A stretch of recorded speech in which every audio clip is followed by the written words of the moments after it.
एक समय की बात है, भारत के एक छोटे से गांव में जहां एक 10 साल के छोटे से लड़के जिसका नाम निक था, वह अपने माता पिता के एकमात्र बेटे थे। निक के पिताजी एक व्यस्त व्यापारी थे जो अपने बच्चे के साथ समय बिता पाने में सक्षम नहीं थे। निक के सोते समय उनके पिताजी घर पर आते और सुबह निक के उठने से पहले ही कार्यालय के लिए निकल जाते थे। निक अपने पिताजी के ध्यान को अपनी तरफ आकर्षित करने के लिए तड़प रहा था। वह बाहर जाना चाहता, अपने दोस्तों की तरह अपने पिताजी के साथ खेलना चाहता था। एक दिन निक शाम को अपने पिताजी को घर पर देखकर आश्चर्यचकित रह गया। निक ने कहा, पिताजी आपको घर पर देखकर बहुत आश्चर्य हुआ। हाँ बेटे, मेरी मीटिंग कैंसिल हो गई है इसलिए मैं घर पर हूँ, लेकिन 2 घंटे बाद मेरी फ्लाइट है, उसके पिता ने जवाब दिया। कब तक लौटेंगे? कल दोपहर तक। निक कुछ देर तक गहरी सोच में डूबा रहा, फिर उसने पूछा, पापा आप 1 साल में कितना कमा लेते हैं?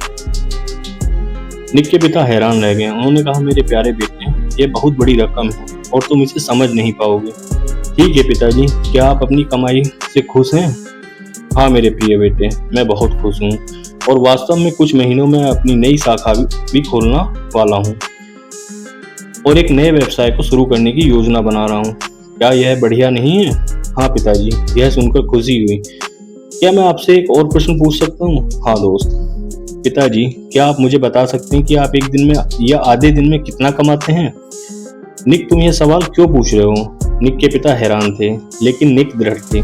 कृपया मुझे उत्तर दीजिए। क्या आप मुझे बता सकते हैं कि 1 घंटे में कितना कमाते हैं? निक के पिता ने हार मान ली और जवाब दिया, लगभग 200 रुपये प्रति घंटा। निक ऊपर अपने कमरे में भाग गया और अपना गुल्लक, जिसमें उसकी बचत की हुई रकम जुड़ी थी। पिताजी, मेरे गुल्लक में 5000 रुपये हैं। क्या आप मेरे लिए 2 घंटे निकाल सकते हैं? मैं समुद्र तट पर जाना चाहता हूँ और कल शाम आपके साथ खाना भी खाना चाहता हूँ। क्या आप कृपया मुझे अपने कार्यक्रम में चयनित कर सकते हैं? पिता निःशब्द थे। यह कहानी हमें बताती है, पैसा और समय खरीदने में सक्षम नहीं है और दोनों का अपना अपना महत्व है। एक माता पिता अपने बच्चे को सबसे बड़ा उपहार दे सकते हैं, वह है समय।